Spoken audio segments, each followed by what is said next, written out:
दोस्तों, जब आप बुराई को छोड़ते हो तो अच्छाई की ओर जाते हो, अंधेरे को छोड़ते हो तो उजाले की ओर जाते हो। वैसे ही जब आप सांसारिक मोह माया के जाल से निकलते हो तभी ईश्वर की ओर जाते हो। और केतु ही 9 ग्रहों में एकमात्र ऐसा ग्रह है जो आपको सांसारिक मोह माया के जाल से निकालकर ईश्वर की ओर ले जाने का काम करता है। बाकी बचे 8 ग्रह आपको मोह माया के जाल में उलझाने के लिए बने हैं। सूर्य आपको मैं और मेरा में उलझाता है, शुक्र आपको शारीरिक सुख और सौंदर्य में जकड़ता है, शनि आपको मेहनत में फंसाता है, तो राहु आपके लिए भ्रमों का जाल बुनता है। लेकिन केतु ही है जो धीरे धीरे इन माया जालों से छुड़ाकर ईश्वर की ओर यानी मोक्ष प्राप्ति की ओर ले जाता है। इस प्रकृति में 3 गुण पाए जाते हैं, तामसिक गुण, राजसिक गुण और सात्विक गुण। पेड़ पौधे, पशु पक्षी सभी में ये तीनों गुण पाए जाते हैं। मनुष्य में भी ये तीनों गुण पाए जाते हैं। इसमें तामसिक गुण तीनों गुणों में सबसे निचले स्तर का होता है। कोई भी जीव जब पहली बार मनुष्य के रूप में जन्म लेता है तो तामसिक गुणों के साथ जन्म लेता है, क्योंकि पृथ्वी तमस है। और जब वह तामसिक गुणों को त्याग कर राजसिक गुणों को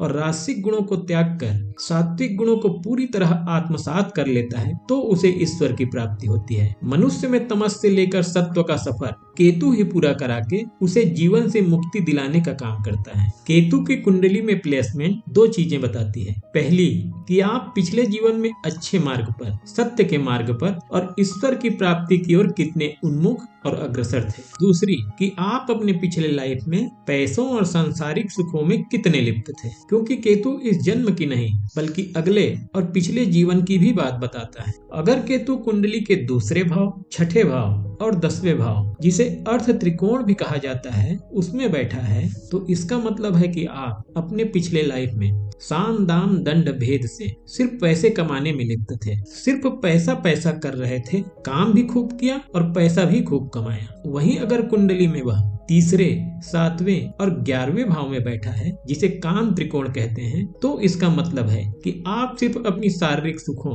और अपने मन की इच्छाओं को पूरा करने में ही लगे हुए थे। इसीलिए इन भावों में जब केतु बैठते हैं तो इन भावों के जो फल हैं, जो इनके कारकत्व हैं, उन सब में बहुत ज्यादा कमी करते हैं या उन सभी चीजों से आपका मोह भंग करते हैं। दोनों चीजें करते हैं, जिससे व्यक्ति को बहुत कष्ट होता है। लेकिन जब कष्ट होता है, परेशानियां आती हैं, तो व्यक्ति फिर अपना मुख ईश्वर की ओर करता है, ईश्वर की ओर देखता है। अभी तक सोचता है कि जो कर रहा हूँ मैं कर रहा हूँ, लेकिन जब केतु के कारण उसका काम बिगड़ने लगता है, लाख प्रयास करने के बाद उसके हाथ कुछ नहीं लगता, तब उसको एहसास होता है कि उसके बस में कुछ नहीं होता। तब वह ईश्वर की सत्ता को मानने की शुरुआत करता है। क्योंकि केतु यहाँ कष्ट नहीं देंगे, इन चीजों से अलग नहीं करेंगे, तो आप जीवन के अगले पायदान में कदम नहीं रखेंगे, इन्हीं चीजों में जन्म जन्म तक फंसे रहेंगे। इसीलिए जब केतु इस जीवन में या आगे आने वाले जीवन में आपके इन सुखों में छटनी करके आपको धर्म और सत्य के मार्ग में नहीं लगा लेंगे, तब तक हर जन्म में केतु आपको आपके कुंडली के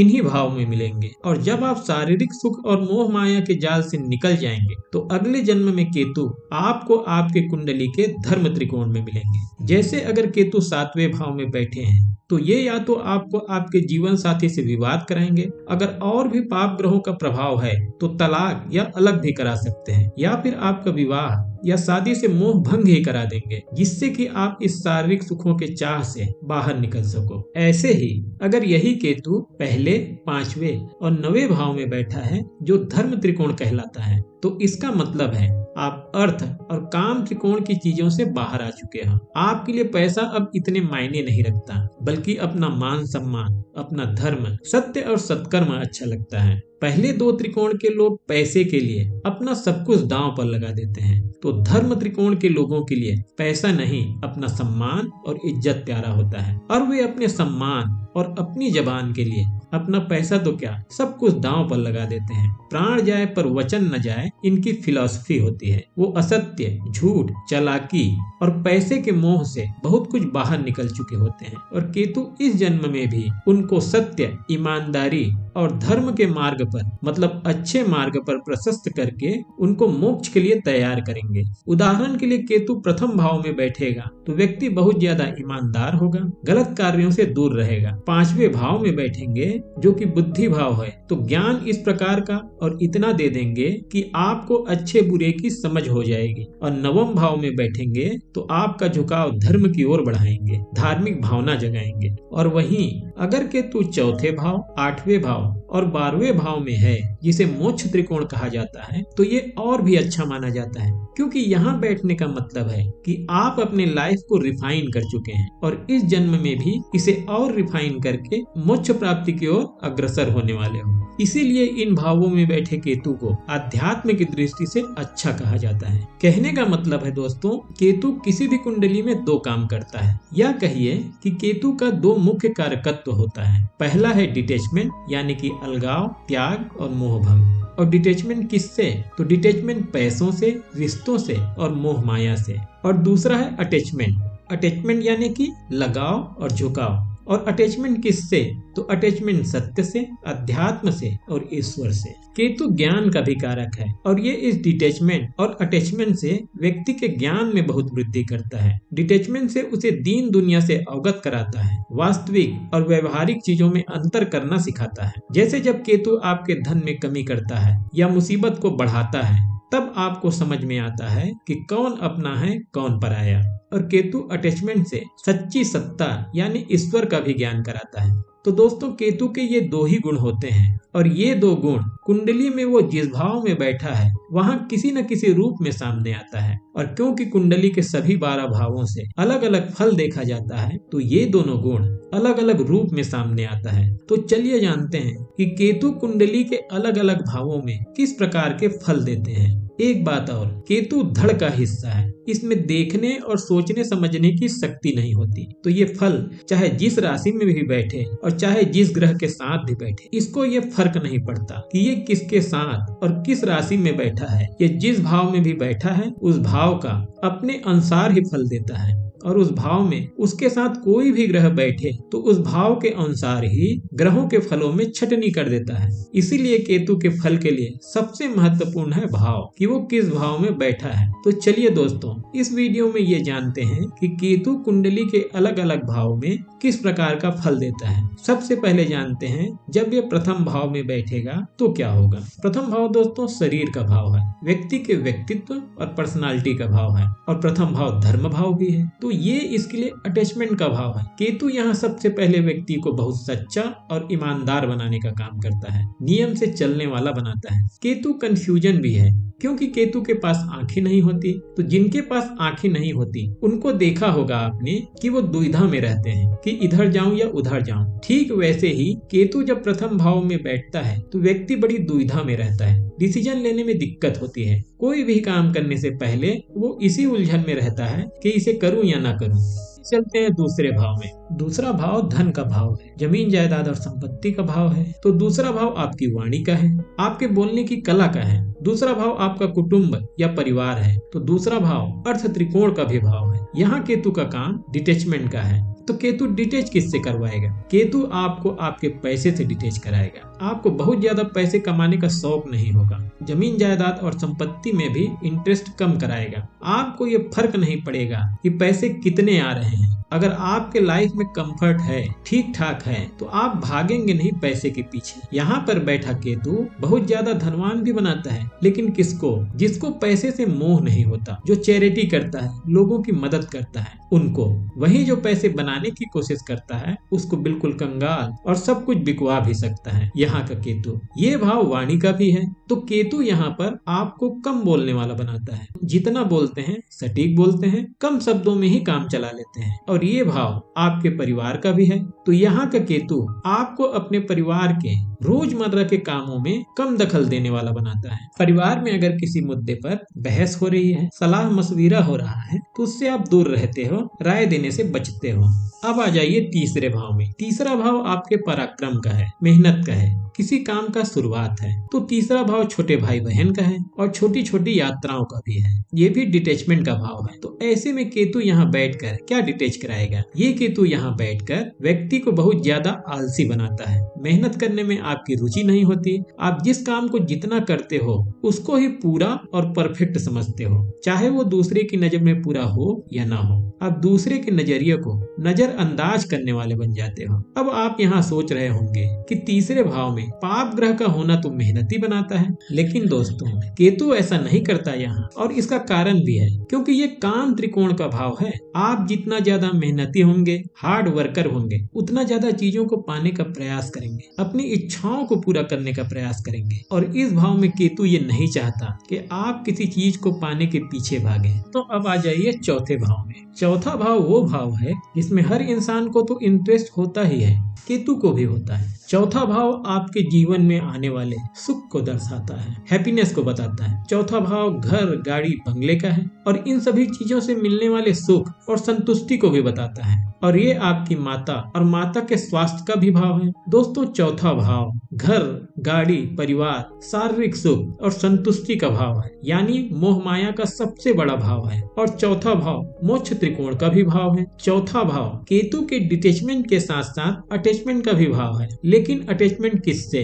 तो लगाव या अटैचमेंट अध्यात्म से। केतु चौथे भाव में जो कि सुख का भाव होने के साथ साथ मोक्ष त्रिकोण का भाव है, उसमें अध्यात्म की बात करता है। और आप अध्यात्म की बात तब करेंगे जब आप इस मोह माया के जाल से बाहर आएंगे। और यहाँ पर बैठा केतु यही करता है। यहाँ पर बैठे केतु को चौथे भाव से मिलने वाले सुखों के लिए बहुत अच्छा नहीं माना जाता है। ये आपको मिलने वाले सुखों में कमी करता है। आप घर परिवार से दूर रहने वाले बन जाएंगे। घर परिवार के कामों में बहुत ज्यादा मन नहीं लगेगा। पत्नी और घर वाले चाहते हैं कि आप घर पर ध्यान दो, परिवार पर ध्यान दो, और केतु आपसे कुछ और कराता है। तो इस वजह से घर में कलह भी उत्पन्न होता है। अब आ जाइए पांचवें भाव में। पांचवा भाव आपकी शिक्षा का भाव है, बुद्धि का भाव है। पांचवा भाव पूर्व जन्म के कर्मों और संतान का भी भाव है। पांचवें भाव का केतु उच्च कोटि का विद्वान आपको बनाता है। आपकी रुचि धार्मिक ग्रंथों को पढ़ने में भी लगाता है। ये बुद्धि का भी भाव है। तो केतु यहाँ बैठकर व्यक्ति को बहुत ज्यादा क्रिएटिव तो बनाता ही है, साथ ही साथ ये आपको इंट्यूशन पावर देता है। आपकी बुद्धि इतनी तेज कर देता है कि आप किसी से मिलते हो तो मिलते ही समझ जाते हो कि ये क्या बोलने वाला है। बहुत सी चीजें आप अपने आप जान जाते हो कि अभी क्या होने वाला है। पांचवा घर संतान का भी है और यहाँ पर केतु संतान के लिए अच्छा नहीं माना जाता। ऐसा भी देखने को मिलता है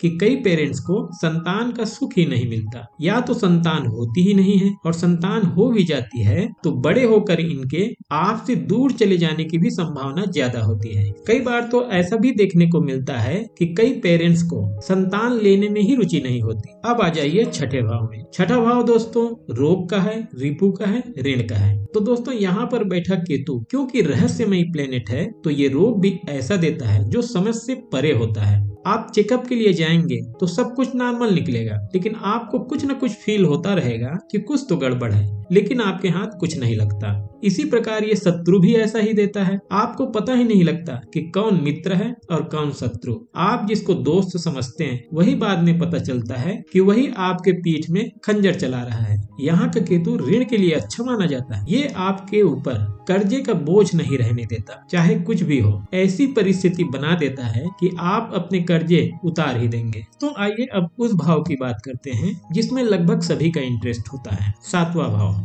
यानी कि शादी और विवाह का भाव, पति और पत्नी का भाव। और इस भाव में मुझे नहीं लगता कि आपको बताने की जरूरत पड़ेगी कि ये आपको किससे डिटेच कराएगा। जी हाँ, ये आप अगर पत्नी हैं तो पति से, और अगर आप पति हैं तो आपकी पत्नी से डिटेच कराएगा। और क्यों कराएगा ये मैं पहले आपको बता चुका हूँ। तो जिसके कुंडली में भी यहाँ पर केतु है उनमें ज्यादातर मामलों में इनके बीच असंतुष्टि तो होती ही है, और अगर यहाँ पर क्रूर ग्रहों का प्रभाव भी होता है तो मामला तलाक तक बहुत आसानी से पहुँचा देता है। कुछ मामलों में तो ये भी होता है कि व्यक्ति को शादी में ही इंटरेस्ट नहीं होता, वो शादी करना ही नहीं चाहता, और चाहता भी है तो बड़ा कंफ्यूज रहता है कि किससे शादी करे। यहाँ पर बैठा केतु आपको लाइफ पार्टनर से तो डिटेच कराता ही है, आपको आपके बिजनेस पार्टनर से भी डिटेच कराता है, आपकी भागीदारी बनने नहीं देता। अब चलिए चलते हैं आठवें भाव की ओर। आठवां भाव रहस्य का भाव है, और रहस्य क्या होता है? जिसमें बहुत कुछ छुपा होता है। इसीलिए ये भाव अचानक हानि